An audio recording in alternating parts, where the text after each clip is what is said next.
This is Steve Weiner. I used to write for the David Letterman Show. This is Mike Chisholm, who spent his entire life dreaming of being on the David Letterman Show and will never happen. Watch his podcast instead.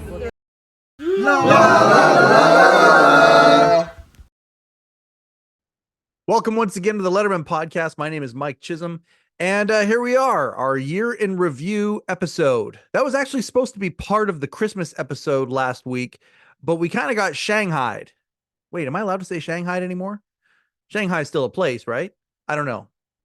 I'm not smart enough to know about political correctness, so I will plead ignorance. We got waylaid. Am I allowed to say waylaid? I think so. We got waylaid last week because in the middle of the Christmas episode, there was an unexpected appearance on the Sandra Bernhard Sirius XM radio show on Radio Andy, on the Radio Andy channel. That was a lot of fun. I look forward to having Sandra on this year. A lot of people have actually reached out saying how much they enjoyed hearing Sandra and I interact, and that'll be a lot more fun in this venue here, having her on the show. That's going to be great. Got some good things coming up. Record tomorrow, actually, with I'm going to keep it quiet right now with somebody who is the daughter of talk show royalty. How's that? We'll do that right there. But I do see the value, and a viewer or a listener, one or the other, or perhaps both even, suggested that we do this year in review. Our numbers have gone up quite a bit over the last few months, and Stan Lee used to have a saying. Stan Lee, comic book, legend. Stan Lee, rest in peace, big Stan. Used to have a saying: every comic book is somebody's first comic book. And I love that. It's the message to writers to make sure that you don't go too far down the rabbit hole of inside jokes, inside this, inside that, assuming that people have been there the whole time. You got to have a good entry point for people to come in and view that comic book for the first time. That's the same thing with this show. The year in review show that somebody suggested that we do. Why don't you do a clip show with with every guest that you've had, or most of the guests, or a lot of the guests? And it's a good idea. We did it in episode 30, where we didn't add clips because, again, I was so green to the idea of adding clips in video editing and things like that. I've improved that considerably since then. I'm still not great at it, but it is there. And then, maybe we do a clip show of this last year and talk about aspirations for the future. And I'm a big believer in aspirations for talking about that, setting goals. Now, I also don't believe they should be so rigid that, you don't allow spontaneity into the equation. I'll tell you a story about goals. My wife and I in 2019 had a really nice set of goals and plans laid out, and getting ready for the holiday season of 2019 to move into 2020. We thought 2020 was going to be a very different year than it was. A lot of people can say they felt the same way. I think with the pandemic sprouting up in 2020, ours is a little bit different though. I've had my granddaughter, I think, on here. She's been on an official episode of before with Steve Young. And then also we just released a video a few weeks back of her thanking Chris Harris for the children's books that he wrote, that he sent to my granddaughter, Alara. Alara is my best friend in the whole world. If you look at my telephone, she is the wallpaper on my phone. She is my absolute everything. I adore her. Believe it or not, more than this show or anything to do with this show. I adore her more than life itself. And back then in 2019, she was 18 months old. Now, Lauren has had a real special relationship with Candy and I. She has slept over at our house at least once a week, pretty much every week. I can count on one hand the number of times that she hasn't since she was 2 weeks old. I see her 5 days a week. I take her to MMA classes. She's 5 now. She's just absolutely my everything. Well,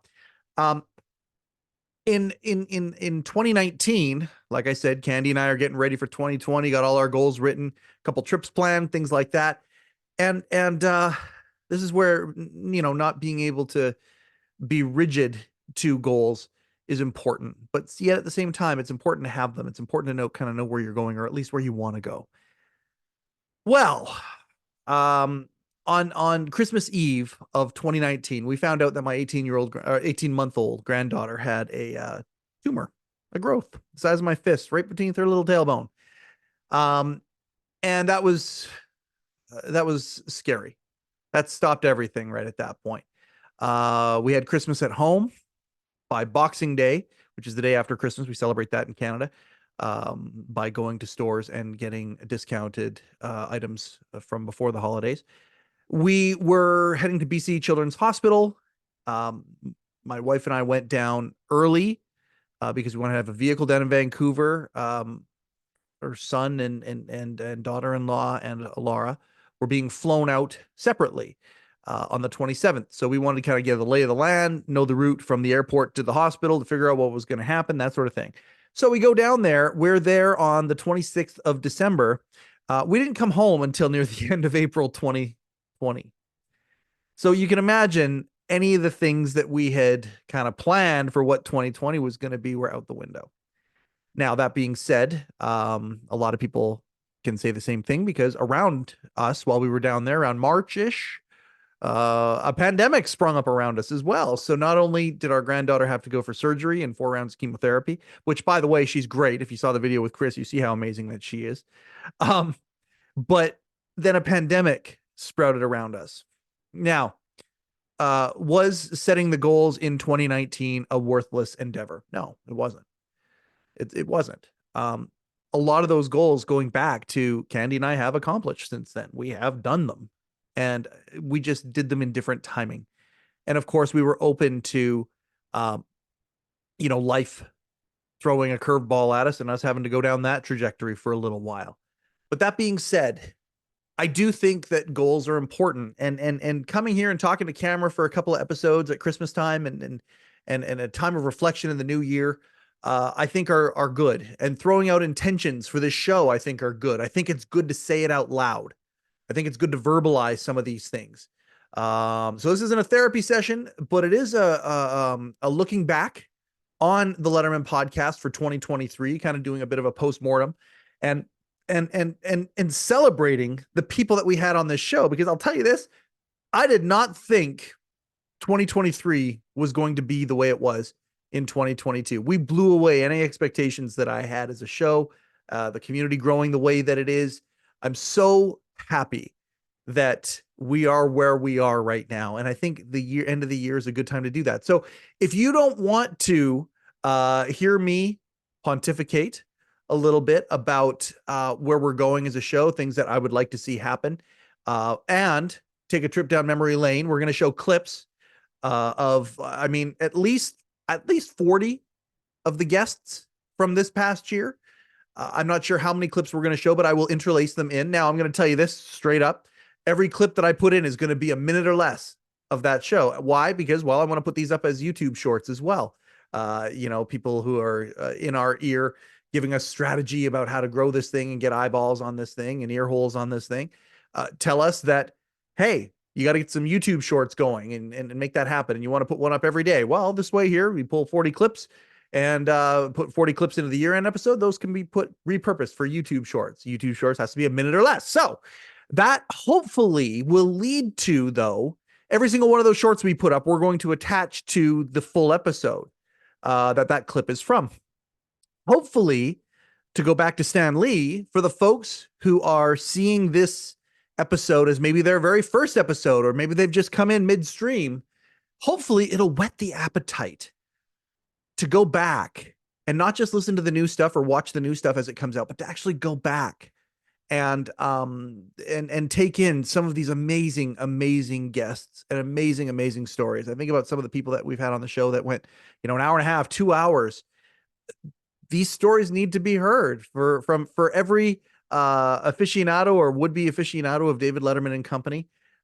I think that it is really cool what we're building. I just had a longtime writer who's actually in this episode, this year in review episode. We're going to put a clip up of him. He messaged me back and he said that Don Giller's compilations that he did for episode 100 should be in a museum.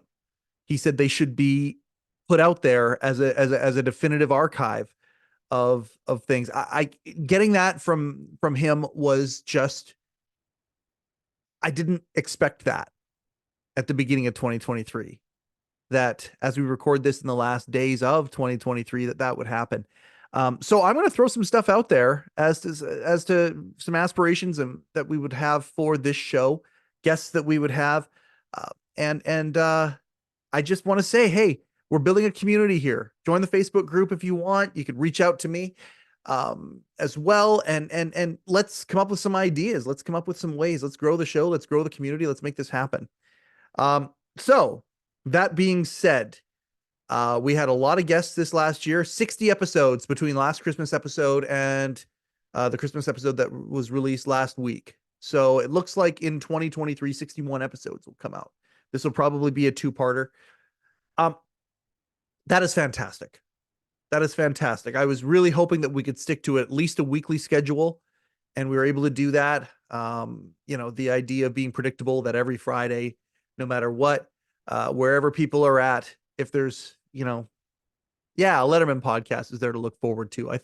I know that for me personally, as somebody who views and listens to podcasts, I love when there are regular times that an episode of my favorite podcast comes out. So very cool. And then we've sprinkled in enough bonus episodes to bring her up over 60. Very, very proud about that.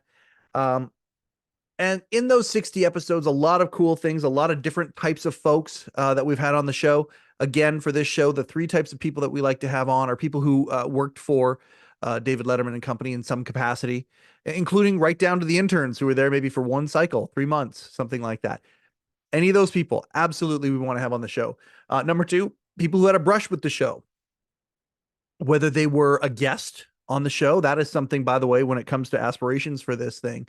This year here, we want to have a lot more people who actually guested on the show. And I'm talking all sorts of different ones, comedians, of course, actors, actresses, musical guests. On my list here, I got the blue card here, full of aspirations that we have. I want to have the Foo Fighters on the show this year, and I think we can get them. We're going to start working. We're going to start putting a campaign together. Campaign. That sounds so official.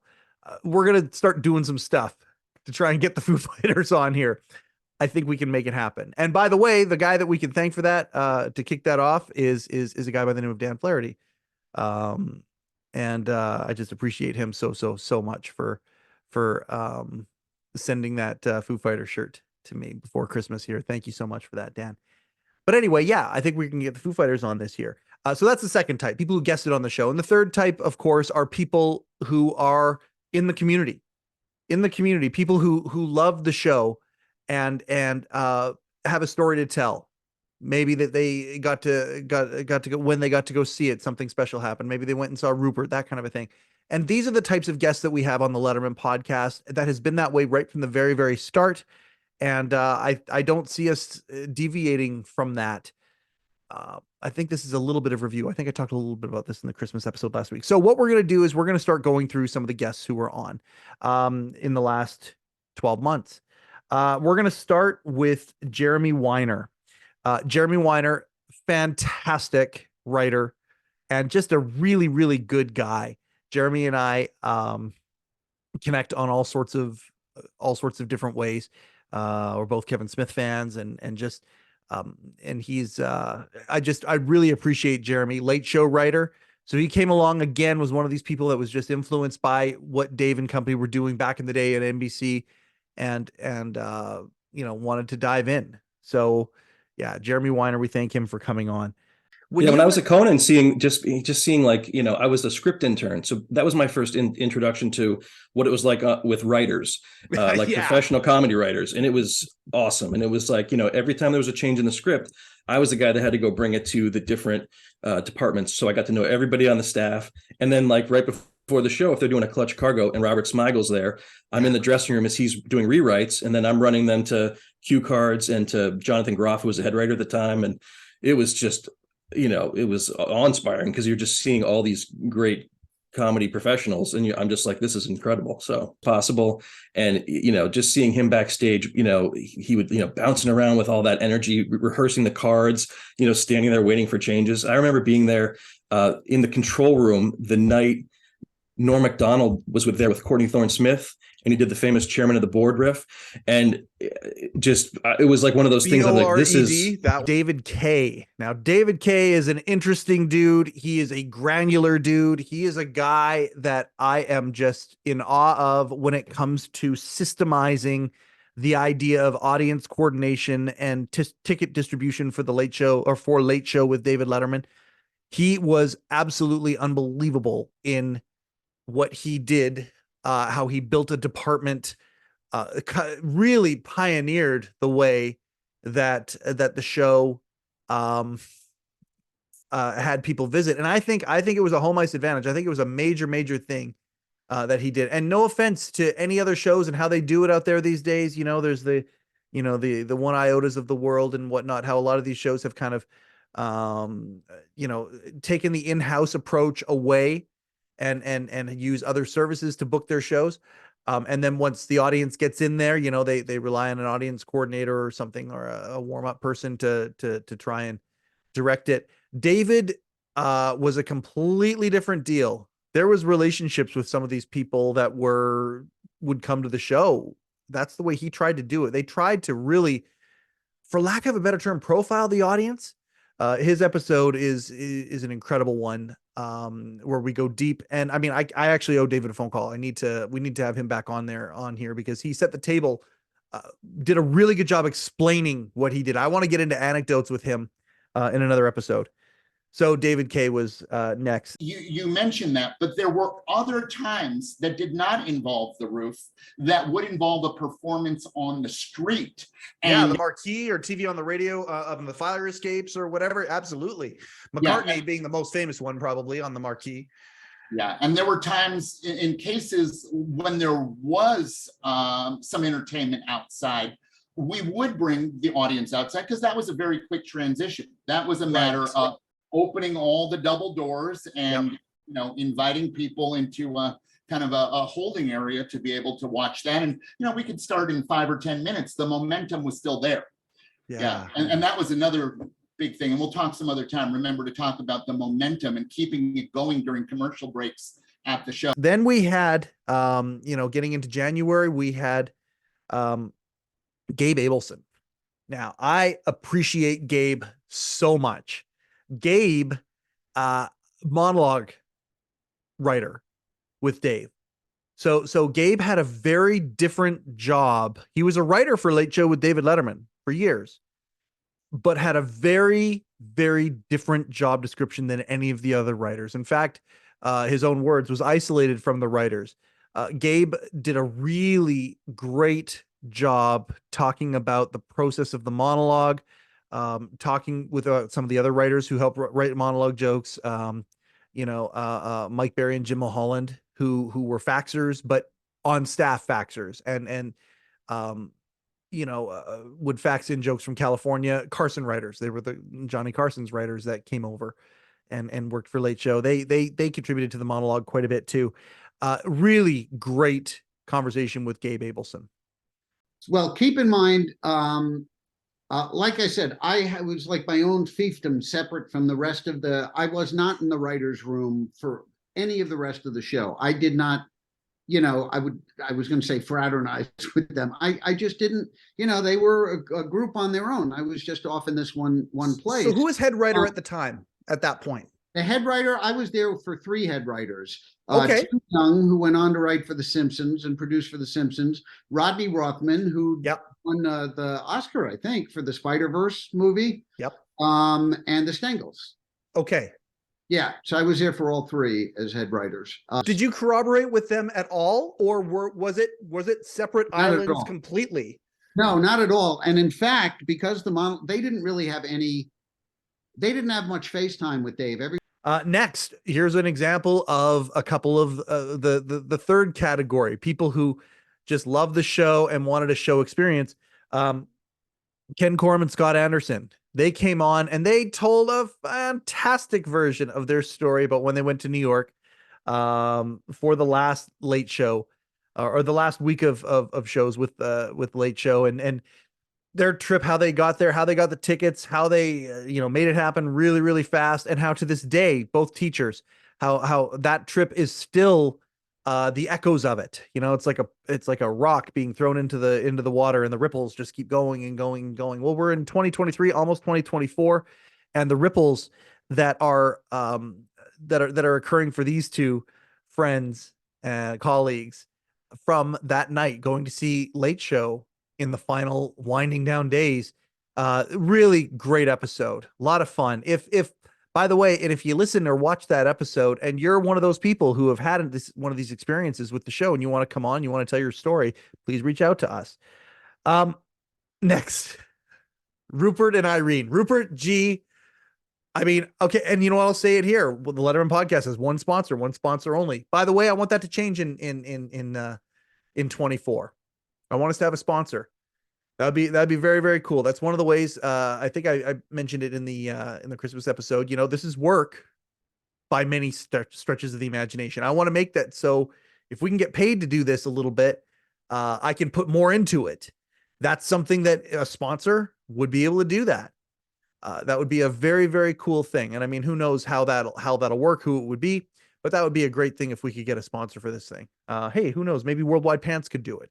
Maybe one of the other companies out there who sponsor podcasts. I'm not sure, but we want to make it a good fit for, dare I say, the brand that we're building here. But anyway, Rupert G and the Hello Deli were the only sponsor of the Letterman podcast. The badge of honor that I felt and feel to this day every time I mention Rupert is just, and I mean, we're going to bring him up more and more in this episode, even this year review, because we had quite a few encounters with Rupert this year. But Rupert and Irene, his girlfriend Irene Hoffman, they came on the show together while Rupert was down in Florida and told some amazing stories. Rupert told the story about how he was in the van in LA with Dave and they were trying to figure out who he was going to go bother, and they were looking and there was Jay Leno there. He told that story when he was on the podcast. So love Rupert. One sponsor of the Letterman podcast. Go to Hello Deli's closed now, unfortunately, but hello-deli.com is still open for business. You can go to hello-deli.com and it's not the word dash, hello-deli.com.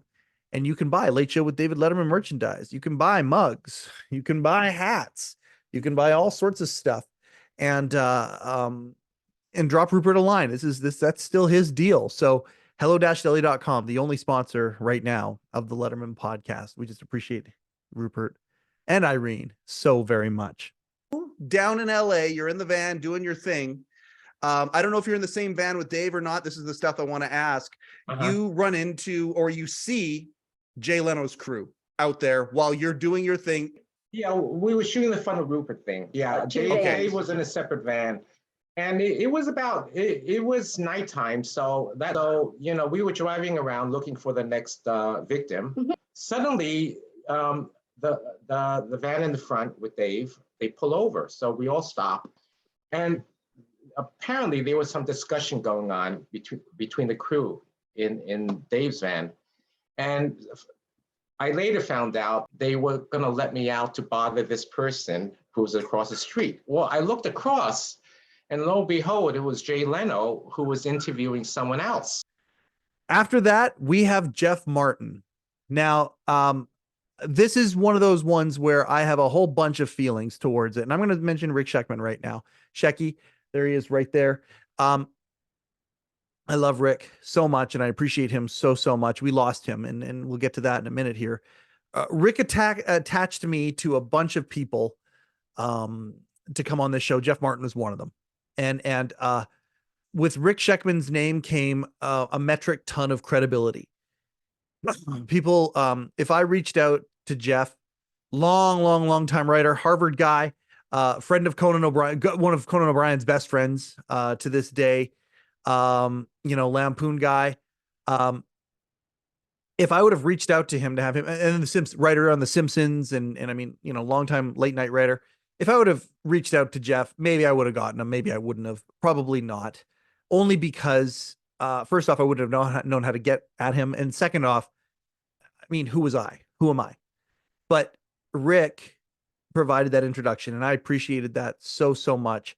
And then hearing Rick talk about how much he loved the conversation that we had with Jeff. it was a two-parter, and Jeff and I went on and on and on. It was awesome.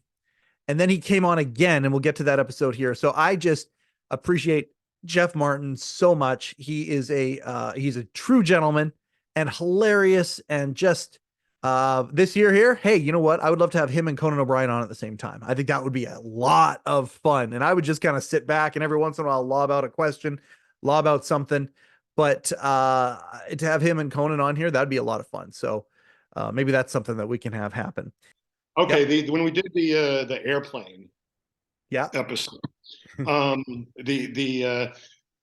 I said, I got an idea for the cold opening day. I think it's because I didn't hang out pitching with Dave too often. He would go in his office. We would give our jokes to Steve. He'd take them in.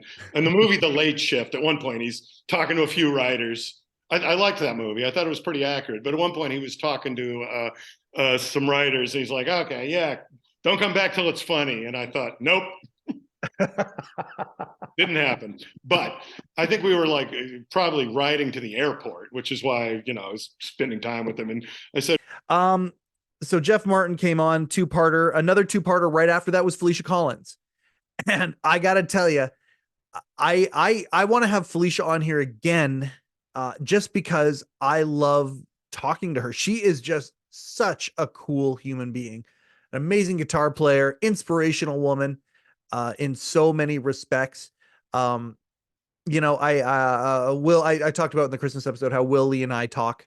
And I don't think he'd mind me saying this. When he listened to the Felicia Collins episode, he called me up immediately. And there's a part in that episode that I thought was really awesome. It was in part 2. I talked about my granddaughter earlier in this show, and I thanked Felicia for being an inspiration for girls like my granddaughter, because she is. To see her for 22 years, coming out of almost every single commercial break, going into almost every single commercial break, shredding on that guitar, doing a lead vocal in a bumper, whatever. And then just that smile of hers and that energy that she brings to things. I love Felicia Collins so much. She is just the best. So I called her, and she said, Felicia, Paul Schaefer called me. And I said, Paul Schaefer called you? I was like, Paul Schaefer from TV, Paul Schaefer? And she said, well, it sounded like that voice of his. I'm pretty sure it was him. He said he got your number from Nile Rodgers. I said, yeah, that sounds about right. He said, what did he want? He said, he wanted me to give you, he wanted your number to get in touch with you, but I told him I would take his number and give it to you so you could call him. And I just said, that is so typical of my mother. She would never give my number out, not even to Jesus Christ. She would say, you know what, Lord, I appreciate you're looking for my daughter, but let me take your number and I'll have her call you. And so I called Paul, and that's when he told me that after that, Jason Zinnemann, the author of Letterman, The Last Giant of Late Night, a fantastic title. And he's also the comedy critic for the New York Times. Jason Zinnemann is an interesting dude that gets to see a lot of interesting things and has done some cool things. He's got a podcast of his own in his own right. And I hope to have Jason on again. I certainly want to have conversations with him next time I go to New York. I want to take him out for a tasty beverage of some sort. He is just a really cool cat. And I highly recommend the book. I think the clip that we're going to show here is actually when he talks about there's a potential longer version of the book out there. But I really, really am glad that Jason and I connected. And, there's 3 major authors of Letterman books. There's more than that, but three major ones that we've had on this show. And it's very, very cool that I can every once in a while send Jason a message and bounce something off of him and ask him a question, that kind of a thing. He's a great, great guy. So, Jason Zinnemann, really appreciated him being on the show this year. And it's funny, if I was to look at like, all right, what would I do differently with that book? And, I like, what are the criticisms that I think were good or that worth like, there's a version of the book that's much longer. That digs into, goes to much more detail into the last show, the CBS show. And you're taking words out of my mouth here. Okay, good. This is good. I had a question on that. yes. I think, in a lot of people, that was that was one criticism of the book. Yeah. And now I've had enough years of distance to be like, there's some merit to that.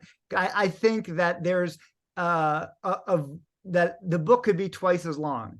It was definitely a choice to not make it so, because I've never liked these big doorstop bios that are only for the people who are obsessed with the person.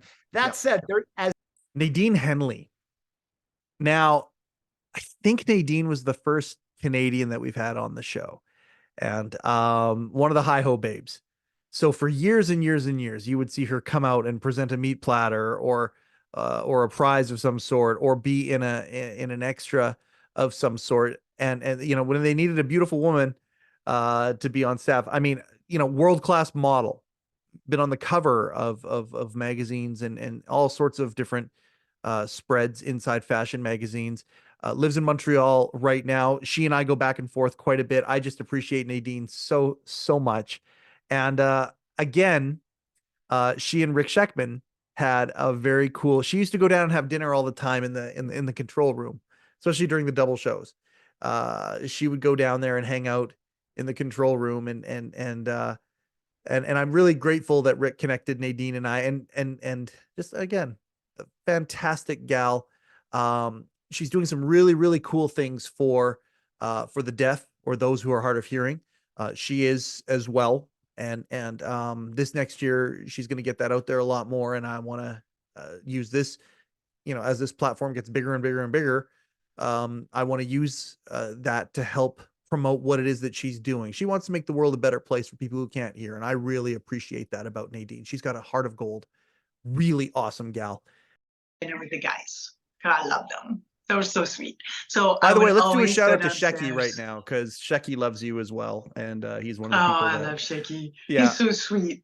But they're all so nice, So every time we'd have break, instead of going off and having dinner somewhere else or whatever, I would just go downstairs to the basement, the lower level, and I would go sit with all the guys and have dinner with them. And they were just wonderful. They're just so nice, They're like all the groups, everybody, like the camera guys, just everyone, all the tech guys. They would all be down there eating dinner because it was catered. They all, dinner was part of their show. I think CBS furnished that. So I would always go down and just hang out with them because they were just so sweet and wonderful. It always felt to me like a family there. I just felt like I was hanging out with like my brothers or something. After that, Jeff Martin's back, but he's not alone. See, Jeff, in the course of his episode, talked about how he shared an office with Gerard Mulligan. And Jerry Mulligan's been around. He was in season the first year of the Letterman podcast. He's not he was in 22. He was on our show. And Jerry, I just appreciate him so much. So funny, effortlessly funny. I just love him. And when I found out that those two had an office, I said, hey, guys, I've had this vision of having, and by the way, this is also something that I'd like to see for 24. I'd like to see more double shows. I've got commitments from, Steve Young and Steve O'Donnell. Imagine having them on at the same time. Well, we've talked about it already. So hopefully we can make that happen sooner than later. But we had Jerry and Jeff on at the same time. That was a very, very fun episode. And just listening to those two riff off each other and whatnot, it was great fun. Jeff Martin said to me, I don't know that, people don't want me on again. I was just not, no. It was a fantastic episode and really shows the power that there are so many anecdotes. Many times that the first time a guest is on here, we're just hitting the tip of the iceberg because we're doing all the introduction stuff and all that. Man, just to get into it like we did with these two guys, that was a lot of fun. There was a tradition on the show when a writer would leave, and they were in the early days, they're very loose about this. If you got a better offer in California, people would just come. And the tradition was you would go to Dave's secretary, Lori, or assistant, whatever, and make an appointment to talk to Dave after the show. And people pretty much knew what that was. So at one point, Kevin Curran did this. He said, I'm going to talk to Dave after the show. And they said, oh, okay. And he came in and he said to Dave, I'm leaving the show and I'm going to work on What the for children? Married What was with the show? Children. Did he go to Married with Children after that? Married Yeah. with Children. Yes. And Dave said, "Oh, I believe the first part." Okay. Now we get to, now it's going to be a hard section a little bit. We lost Rick Sheckman on March 10th of 2023. And I've told the story before, but again, you know, back to the Stan Lee thing. Every comic book is somebody's first comic book. For those who have, jumped onto the Letterman podcast at this point, Rick Sheckman, they called him the film coordinator, 32 years, from late night all the way, the early on late night, like right near the very beginning. And I mean, he was contract for a little while, and they realized they were paying him so much money that it would be cheaper to bring him on staff, and he never left. And Rick Sheckman was there the entire run, on camera many times, as Elvis, and many other roles as well. He died a lot on camera. Bruce Willis killed him a bunch of times. There's a whole bunch of Rick Sheckman stuff out there that you can go watch on the official channel. Please go watch it, including his memorial service. And I'll get to that in a few minutes here, in the year in review. But so before I decided to start this show, there's a whole evolution that really started about a month before Dave retired as to how this show came about. I call it the lily pads that led to this thing. Well, about 20 of those lily pads in a row have to do with Rick Sheckman, including permission. I don't know if that's the right word. Empowerment. I suffer from a lot of imposter syndrome, and I'm working on that. And 2023 has really helped with that in this. But Rick and I became friends in 2020 when I was down at Children's Hospital with my granddaughter. There's cancer there's a lot of downtime in cancer. There's a lot of slow time when it comes to cancer, a lot of hurry up and wait. And I wrote about my experience with the show while I was down there. I wrote this like 15,000 word document. It's called the Letter Manifesto. It's out there somewhere. It's out there. It's on the website and a few other places. And then I put it out there on Facebook, and this is a very crude version of it. It's been edited and refined since then, but Rick read it. And we reached out to each other. It was actually through Scott Ryan, author of Last Days of Letterman. And that's how we got connected. And Rick and I just started corresponding, and sometimes it'd be a phone call or an email. But sometimes it'd be over chat. But anyway, we would just go back and forth, and he Rick, I think he was vetting me a little bit, making sure I wasn't freakish, or at least the wrong kind of freakish, I guess. But we connected on so many things. We're both collectors and memorabilia guys and comic book guys and pro wrestling and all this other stuff. But anyway, so Rick and I connected, and I'm a big podcast fan, and I've been waiting for this show forever. I know that there are people who watch this show or listen to this show and are unbelievably disappointed in it. Maybe because it's not officially a Worldwide Pants, or because it's it's not, a former staff member, that sort of thing, for whatever reason, or just straight up my inadequacies. I'm not sure. But the kernel of commonality between those people and me was, we're podcast fans, and we've been waiting for a Letterman podcast forever.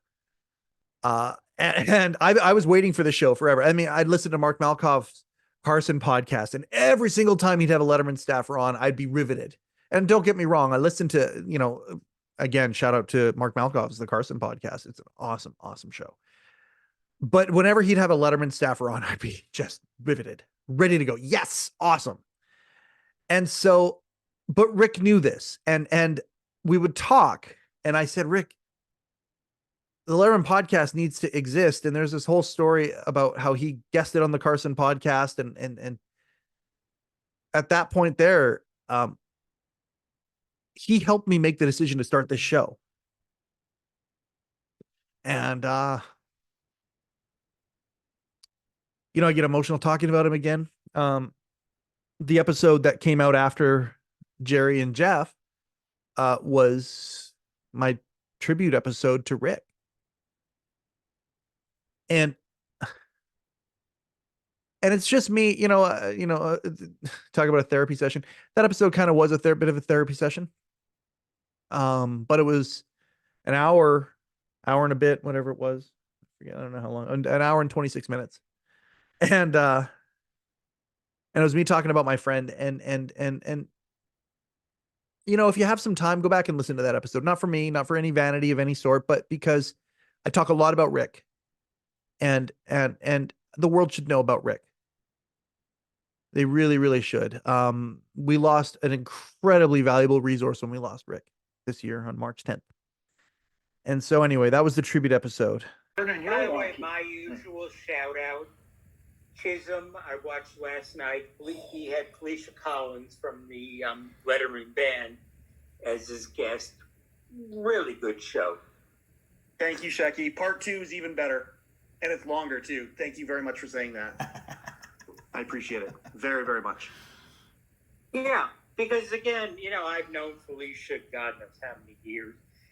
I talked to her a few times, but this was like really interesting. Yeah, it's on the YouTube as well. I mean, again, I'm sounding like a shill, but you shill away, had Shecky. A lot of Letterman people on, Jeff Martin, people like that, Steve O'Donnell, and they're just he's a very good interviewer. Hey, let me thank you for saying that. Your check is in the mail. I hope you accept Canadian dollars. The episode that came out after that was Alex Bennett. Alex Bennett was Rick's best friend for 40 something years. He's also a broadcast. He's a radio legend. Alex hates when I call him that, but he is. He's in his 80s now. He was a type of Howard Stern type character before Howard Stern showed up. Amazing history. John Lennon, Abby Hoffman, a lot of very, very comedians. I mean, during his time in San Francisco, he had a show on Live 105, and all these comedians of the day would be on this show. And Alex is just a really cool guy, and he and Rick got along really well. And so the week after Rick's episode, Alex came on here, and we had a really nice conversation. A tribute to Rick, but also talking about Alex in his own right and his different connections to the show. Robert Morton sold him cable once. This is before Morty, became a producer, television guy. He sold Alex Bennett cable, and he was a huge fan of Alex. Just a lot of really neat little echoes. Before the show happened, you started creating ties to the show without even knowing it, like years beforehand. Like the legend has it that Morty sold you a cable package, and when he did, he was a gigantic fan of yours at the time. This is when you were in New York. This is after the John Lennon, Abby Hoffman years, kind of a thing. You hadn't moved back out yet. He was going door to door selling cable. Robert Morton shows up at your door to sell you cable. Did he know that you were the person behind the door?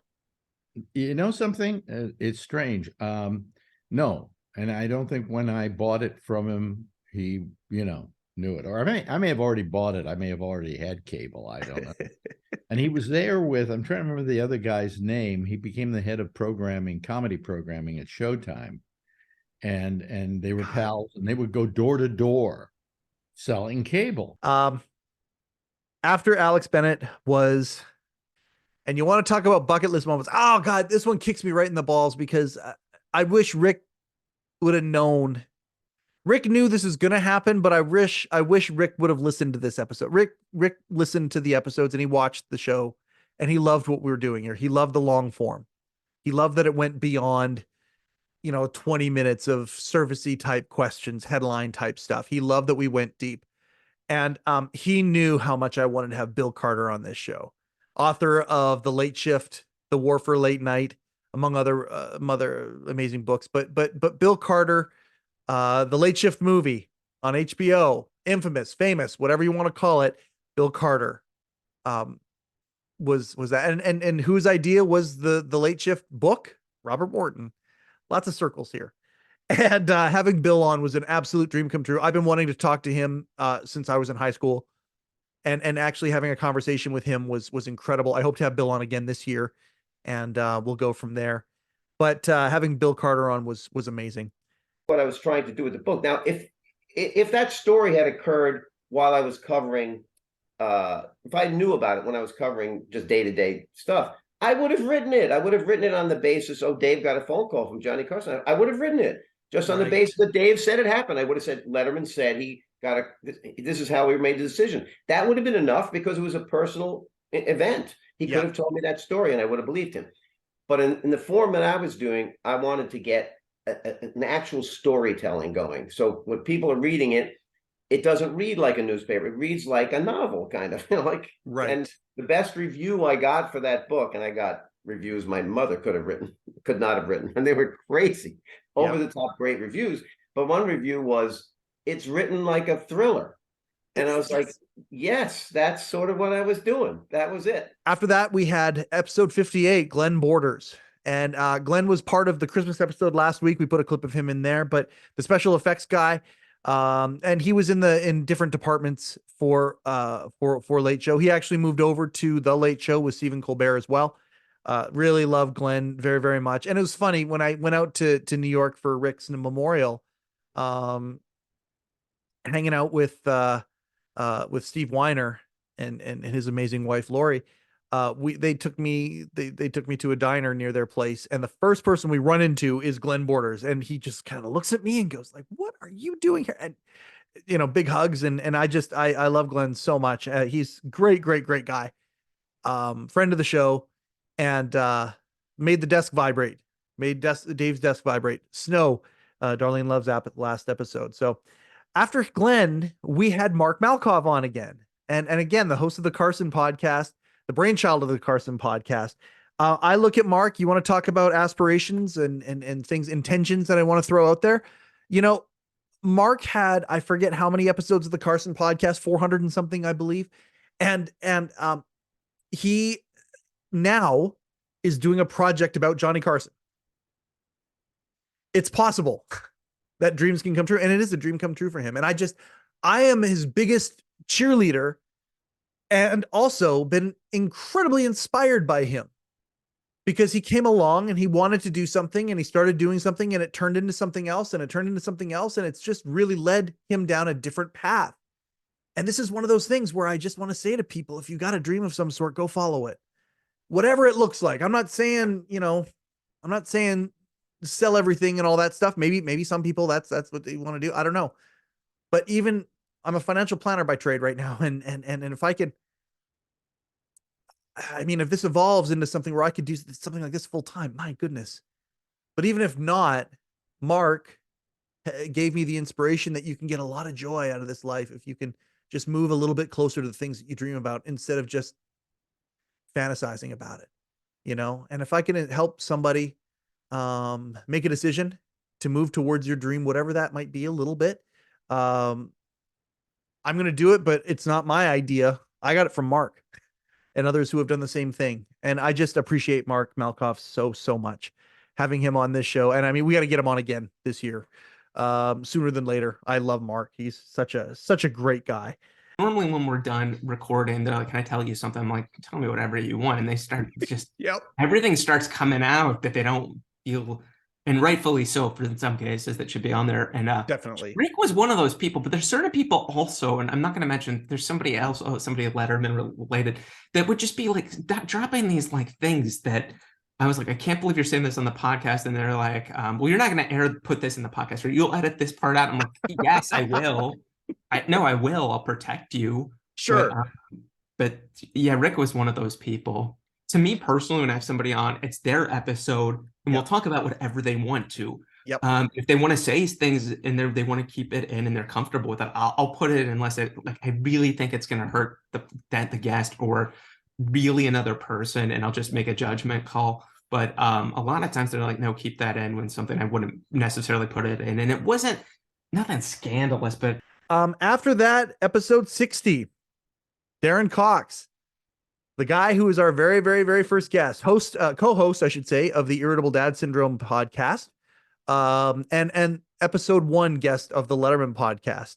And we had him on here because I wanted to make sure I tested the system to make sure it could work, but also because Darren and I are like brothers from another mother. We really are. I love Darren. And just seeing what him and Mike are doing with Irritable Dad Syndrome. Here's another guy who's chasing his dream. He's been in the television business for a long time, worked for a CBS affiliate, in fact. So just love Darren so much. And I'm certain his name will come up again in this year in review. This is going to be tough to show. Oh my gosh. Back up on this. What so the when I went in to interview for my very first job in television, this is August of '93.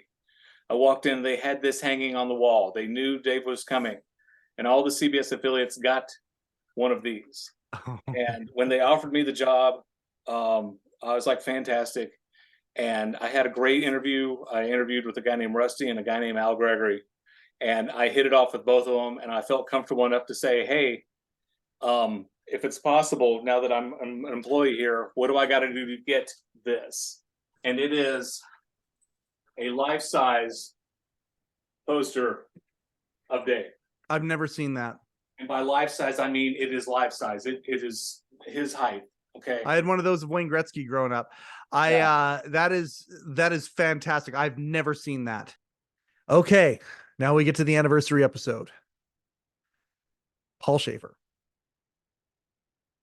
Our anniversary, our 1-year anniversary episode, April 20th of 2022 is when we started. The same anniversary week in 2023, Paul Shaffer was on our show. Did I think that would happen at the beginning of this thing? Nope. Sure didn't. Another Canadian, of course. He's a recipient of the Order of Canada, which is the highest award a civilian can get here in Canada. And I adore Paul. He is fantastic. Saw him actually 2 times later on in 23 after we met for the first time. When he came on the show, could not have been more gracious and kind. I just want to thank him. I want to thank Olivia. Well, you know what? I want to thank Will Lee for making that happen, helping to make that happen as well. Just Paul is a super, super guy. He is a friend of the Letterman podcast. And as far as I'm concerned, this year, when we have him on again, he agreed to come back on the show again. When we can make it happen, I want, if he's doing it on an iPad or something like that, I want that to be on top of a piano. And wouldn't that be fun if we have Paul on? If Paul's going to come on again, it won't be a surprise this year. We'll tell people in advance, and then people can send in questions and things like that as well. We want to make this a community event when Paul is on the show again. The idea presented here was that Andy would do 2 shows, 2 nights in a row. He'd appear as a guest on the Letterman show 2 nights in a row. First night as himself, Andy Kaufman, the conceptual comedian. Second night as his alter ego, a character that he does, Tony Clifton. Yes, sir. So, and Tony's going to perform with me in the band. So the thing was, though, that when Andy got there, he was all about, when Tony gets here, he's going to be, he's very difficult to work with. You better be on top of your game. Tony Clifton gets here. And I'm just saying, I'll be able to work with Tony. Don't worry about it. But I thought, you remember that show, Max Headroom? Of course, absolutely. Shout out to Morty, by the way. It's like having to work with Max Headroom or something. Speaking of community events, okay, another aspiration or an intention for this year. I would love to do live Letterman podcasts. Wouldn't it be cool if we could, fill a theater somewhere or be part of a convention of some sort where we bring up somebody who was high ranking within the Letterman production for a long period of time or someone like that? Like if we bring up a Steve Young and interview him in front of an entire an audience, an auditorium of some sort. How cool would that be? I think that would be a lot of fun. Then film the whole thing, release it as an episode. I mean, a lot of podcasts are doing that these days. I look at what the boys at Smartless are doing, or Conan does it too. How fun would that be? I think we'd have a lot of a blast doing that. So that's something in 2024 I'd love to kick off. I would love to, I'm trying to figure out a way to get Tom Vreeson up here to do a show where I live here. And if that happens, I mean, man, we could we could shoot an episode of the Letterman podcast so easily that way with Dreesen or some of these other people. That'd be a lot of fun. So that's another intention for 24 that I'd like to throw out there for the Letterman podcast. After that, Adam Lorenzo. Now, Adam's an awesome guy. You want to talk about a guy who manifests things? Holy smokes. This is a guy that has a career in television, and it all started from being a faxer. He's the only faxer we've had on the show here so far. I want to get other faxers if I possibly can as well. But what an awesome episode that was. It all started with a mailbag segment. And then he also wrote a book as well. And part of the reason that we had him on the show to talk about his Letterman stuff, but also to talk about his book, All I Need to Know I Learned from My College Bar. When he was in college, he owned a bar. And it's a pretty amazing story. Adam's got a lot of very, very cool. He's lived a very cool life, and he's not an old guy by any stretch of the imagination, but he has had a lot of very cool life experiences, and he talks about them in the show. We talk about Al Franken and some of the other things that he did. He went over to Late Show, just a great guy. I appreciate Adam very much to this day. He keeps reaching back out to the show and to me, and he's one of our biggest cheerleaders, and I just love Adam to death. He's such a great guy. And now here's the funny part. So now it happens. I'm so green, I call the show. Awesome. I say, hey, I just got a CBS mailbag on. What am I getting paid? Awesome. That's fantastic. So this guy, I have no idea who he is. He's so nice. He sends me 2 tickets to go see Letterman. Oh, that's cool. So cool. So That's- now you have to realize now the manifestation is happening. I go, bring my girlfriend. I'm like out of my mind. I'm waiting in line. I'm pretty much pitching anybody I see, the security guards, anybody related to the show. How do you get I the have job on the goosebumps show? right now. I can put myself in your skin right now hearing that. Episode 63, Carter Bays. Oh man, was that fun. Traded some correspondence with him over the holidays here, and Carter and his writing partner Craig Thomas, we'll get to him in a minute, but they you want to talk about a prolific volume of stuff that was put into Late Show and made the show. Extras, Alan Coulter segments, and then of course the mailbag. They ran the mailbag for a long time. And Carter, really smart guy, really funny guy. I appreciate him so much, and kind. Carter is just a really kind man. I really appreciate Carter Bays very much. And then he and Craig, of course, left and became the showrunners and created How I Met Your Mother. And we both, in both their episodes, in Carter's and Craig's, we talk about that. We talk about how the bar and How I Met Your Mother was based on McGee's, the place that all of the most of the Late Show staff would go to, especially on nights after double tapings. And I just really appreciated the time and effort that Carter gave for us. And then he led me to Craig after that. So that's how that happened. Really cool having him on. Like the head writer would take like a few topics down to Dave and pitch them to Dave, and then one of them would get approved. When it would get approved, basically then we would all shuffle off to our offices. The assignments for the day would arrive in the form of these Xeroxes. Like the head writer would say, okay, we got this topic approved, and he would say to the intern, tell the writers, the topic is this, and we want a passive jokes due at 11 o'clock. And so you'd be sitting in your office just twiddling your thumbs, and then the intern would come by with a Xerox that just said in big letters, just handwritten in big letters, top 10 things Bill Clinton did on vacation. Then another guy, the guy who actually helped, he and his writing partner actually took over for Carter and Craig when they left, Jonathan Green. And Jonathan Green, was a writer for Late Show for a few years. And then he went off and he ended up becoming part of the show Superstore. and The Office as well, actually, in the tail end of The Office as well, working for working with Justin Spitzer, I should say. So these guys, these writers are just fantastic guys, and I can't wait to have. I want to have them both back on. I want to have Carter and Craig on at the same time, and I want to have Jonathan and Gabe on at the same time.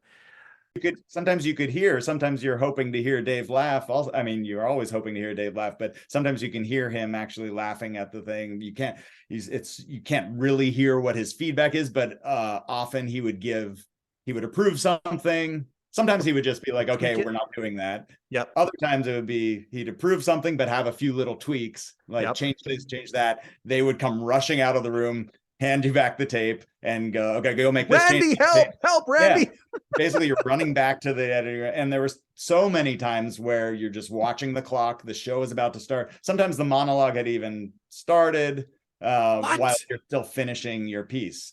Because there was a little time still to get it ready before he he was going to introduce it at the desk. So that takes us to episode 65. Anyway, May 20th, Robert Morton came on the show, and I love Morty. He is such a cool guy to bounce things off of. He gives 0 Fs. Like he tells it like it is in his mind. And in my opinion, he's strong, strongly opinionated. I think I can see why a lot of people viewed him as an amazing leader. Executive producer of Late Night with David Letterman and then Late Show. And boy, did we have a great 2-part episode. That was a lot of fun having him on. Bombshells dropped. The biggest one for me was the idea that there was talk about Disney buying Worldwide Pants. That was a bombshell to me that I just was blown away by. I had never heard it before. When Bill Carter comes back on, I'm going to ask him if they ever talked about that. And I hope to have Mike Ovitz on one day as well. You want to throw another intention out there? I hope to have Mike Ovitz on one day. But Robert Morton is unbelievable. I call him a friend now. He is my friend. I appreciate that so much. Next time I'm down in LA, we're doing lunch. And how cool is that? Yeah, let's do lunch, and we will. And he has been a real friend of this show as well. And he's cheering us on. Morty's cheering us on as to what we're doing, and that just feels amazing. Ovitz and I hatched a plan. And the plan was, what if Disney buys Worldwide Pants? And if Disney buys Worldwide Pants and our library and our assets and our commitments from CBS, Everybody Loves Raymond, we hadn't done the pilot yet. If Disney buys all that, 1, they pay a fortune for it. 2, Michael Ovitz and David Letterman would be partners, and he'd be back in business with Ovitz. Holy Morty, I've never heard this. That's amazing. Why didn't it happen? At the time, Letterman, and this is how I surmise it happened. I think there were other factors in my getting fired, but I had always kind of put 2 and 2 together. After Robert Morton, Rob Stover, another brother from another mother, my Vancouver brother. He lives about 350 kilometers away from me, which is, I guess, about 250 miles away from me, and has had some amazing times. I'm going to have him back on in 24 as well, because he just came back from New York, went and saw Saturday Night Live and a bunch of other things. He came on and talked about, going to see Dave's last show. And that was a really fun episode. And again, some people who it's funny how we're sort of not dividing our audience. There's slight polarization in the audience of this show. There are some people who think that it needs to be just people who worked for the show, and keep it on track, Chisholm, talk about the show itself. And there are some people who are very strongly opinionated when it comes to that, where I should talk very little and just ask questions, and it should be them talking. There are some people who are very, very, very structured in how they believe that this show should be. And then we go right to the opposite, where there are some people that are like, just shoot the ball with people. shoot the bull with people, have anybody on. You can have anybody on who has an opinion about Letterman and go from there. And that's where I'm kind of in the middle, where it's, yeah, okay, let's do the conversation thing, but there's got to be a connection of some sort. And for those who haven't listened or watched the episodes with people who have had a brush with the show, or are just big within the community and have something to say, please go and watch his episode with Rob. It's so good. It is a really fun episode, and it's happy. That's the thing about a lot of these people that come on who are in that category. They're just happy shows. It's a happy way to spend an hour or spend 90 minutes, or if you listen to it on fast forward, 37 minutes or whatever it is. It's the show's not negative, right? We're just positive. And we are that way. We're designed that way for a reason. There's a lot of, you want to go see negativity in this world. It's super, super easy. Just open up the first page of Google News or social media or whatever. You'll see negative stuff. There it is. It's right there in front of you. But that's not what this is. This show's a celebration. And who better to celebrate with than other people who just enjoy celebrating it? And you know what? You end up being in a better mood after listening to it. Unless you're really on that one side where you think it's just a complete waste of time. Then I got nothing for you. But Rob's an amazing guy. I hope to have him on again this year. After that, a very cool one. And again, bring into the aspirations or the or what we would like to do in 2024. I really want to go down the Late Late Show path further. Everything Worldwide Pants did, including Ed, including Everybody Loves Raymond, all the other things that Worldwide Pants has been a part of. My next guest, for that matter, as time progresses, I want to get to it all. Now, I think, yeah, I've talked about my love for the Late Late Show with Craig Ferguson. For me, my golden age of Letterman was far later than a lot of people who have been enthusiasts of Dave for a long time. People talk about the last few years of Late Night, first few years of Late Show. Absolutely. People talk about the experimental years, the early years of Late Night. For sure, love them all. They're great, but they're evolutions. They're different incarnations of the same program. My golden age was in the, I don't know, 2008, right up to the end of the Late Late Show, where you could literally watch Dave and then Conan and then Craig Ferguson, and whichever incarnation of Conan you're thinking of, whether it's Late Night, whether it's his 7-month run on the Tonight Show, or Conan on TBS, which was absolutely fantastic. And then Craig Ferguson. The next episode of the Letterman podcast that we get to in 2023 was Josh Robert Thompson, who played the sidekick to Craig Ferguson, Jeffrey Peterson, the robot skeleton, and many, many, many other things. And we had a long podcast. It was awesome. We talked about all sorts of stuff. And I'm going to do a plug here. Josh Robert Thompson. Now, it never got picked up, but he shot a pilot for something called the Josh Robert Thompson Show. And it included a lot of the things that made Craig so great. Puppets and songs and characters and things. It was really good. One episode, it's on YouTube. Go watch it. It's fantastic. Highly recommend it. And the episode with Josh was really good. I would love to have him on again as well. We had a great kinship and just hearing his perspective. He tells a story about when he tells a couple of stories. It's neat to hear his version of, like, people, what Dave was like and Paul and how, Dave, just people know that, right? People have heard how things were, there's been books written, by Bill Carter, by others. But they don't talk about that as much with Craig Ferguson. And Josh talks a little bit about his dynamic with Craig as well. Craig being the star that he is and the host that he was, and hopefully will be again. I think he will be again. I mean, there's rumors out there saying that Craig Ferguson might be coming back in some form or another, syndication. But listening to Josh talk about that, Peter LaSalle from the Tonight Show, then to Dave's, if there's one sage that Dave had, Peter LaSalle would certainly be that. And then he became entrenched with the Late Late Show with Craig Ferguson. Josh tells Peter some really cool Peter LaSalle anecdotes in his episode. So I highly recommend the Josh Robert Thompson episode. So eventually I went to Craig's office. I directly went to his office and I knocked on the door, which everyone told me not to do. They're like, don't disturb Craig. He's in his, meditation chamber, whatever the hell. Like, the door's open. He's fine. Now I need to talk to you for a minute. I got these fellas over here pushing me around and I don't care for it. And he's like, yeah, don't listen to them, man. Listen, just do what you do, man. Don't worry about it. And I'll tell you, that was the greatest thing he could have said, because the last year of that show, anybody who watched that show, boy, oh boy, it's not like I wanted to say anything that was offensive. It's not like we were trying.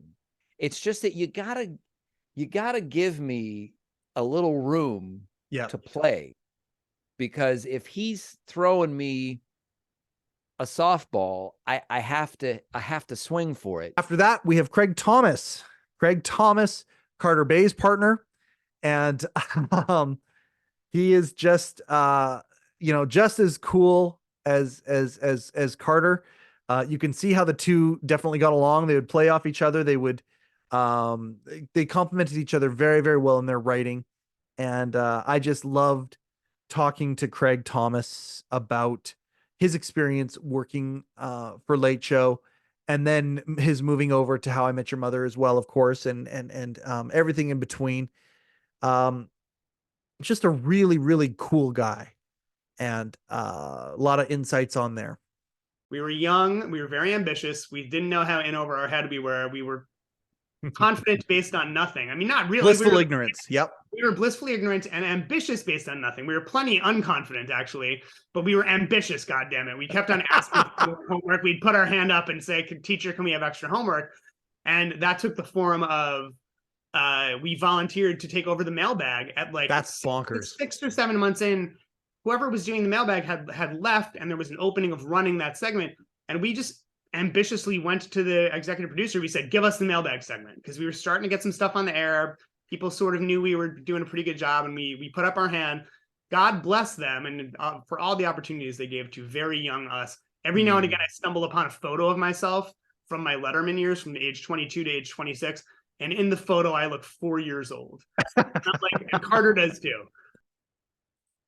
All right. Well, let's see how long that is. I don't know how long that's going to be, but that is our episode. That's part one. We're going to call that part one of the year in review of the Letterman podcast. We'll come back and do one more and go through the rest of the guests on the show for this last year. But I mean, I look at that first half of the year and man, Paul and Morty within like 6 weeks of each other, like just really special having, the year that we did last year. And again, I hope that this next year we can say that just as special things or unique things happen for our show. And then some of the things that happened in 23, we can do a do-over and have even more experiences with some of these people in 2024. All I know is that I'm so grateful to be on this Mr. Toad's wild ride, to be in the wagon, going down the hill, seeing the jump coming up, not knowing how we're going to land, but just really being present right as we're about to hit that jump. I'm so grateful. I'm so grateful for every single one of you who have listened to this. And I mean, it's your fault that this thing's still going. And the new viewers or listeners, well, okay, we're going to keep her going. So thank you so much. That has been, once again, the Letterman podcast has one sponsor right now, one sponsor only. That is hello-deli.com. Go to hello-deli.com to get Late Show with David Letterman merchandise, your only place to get official Late Show with David Letterman merchandise. And Rupert G packs and sends off these items himself personally. If he asks really nicely, he might go to the kitchen and grab an onion and add onions to your order. Can't do it from the deli anymore, unfortunately. That has been another episode, the special year-end review episode of the Letterman podcast with Mike Chisholm. Coincidentally, I am Mike Chisholm. Thank you, and good night. Overcoat and underpants.